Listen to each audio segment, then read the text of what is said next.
Welcome everyone. So today we will discuss about evaporation, but before that I want to discuss one very important point with you, which is how boiling point and freezing point of water gets affected upon adding impurities in it.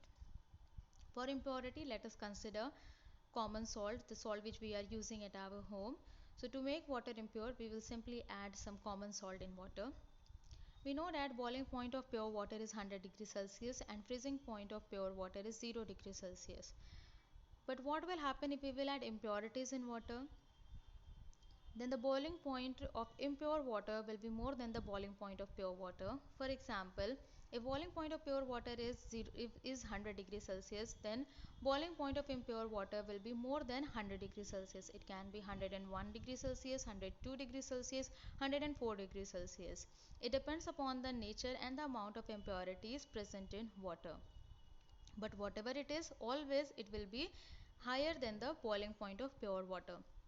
For the freezing point, so the freezing point of impure water, it will be below the freezing point of, or it will be lower than the freezing point of pure water. So freezing point of pure water is 0 degrees Celsius and the freezing point of impure water, it will be lower than 0 degrees Celsius. That means it will be in negative. So it can be in -1 degree Celsius, -2 degrees Celsius. Here also it depends upon the nature and the amount of impurities present in water.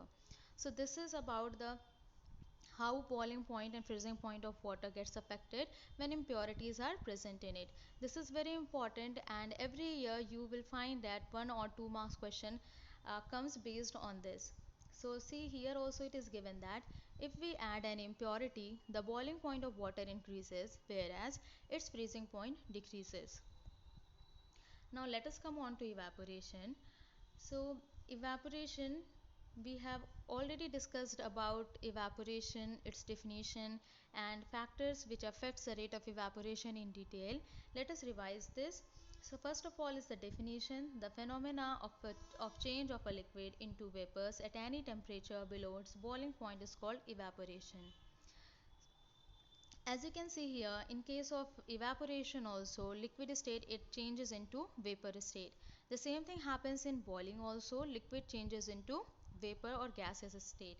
But always boiling takes place at a fixed temperature which is said to be boiling point, which is fixed for particular liquid.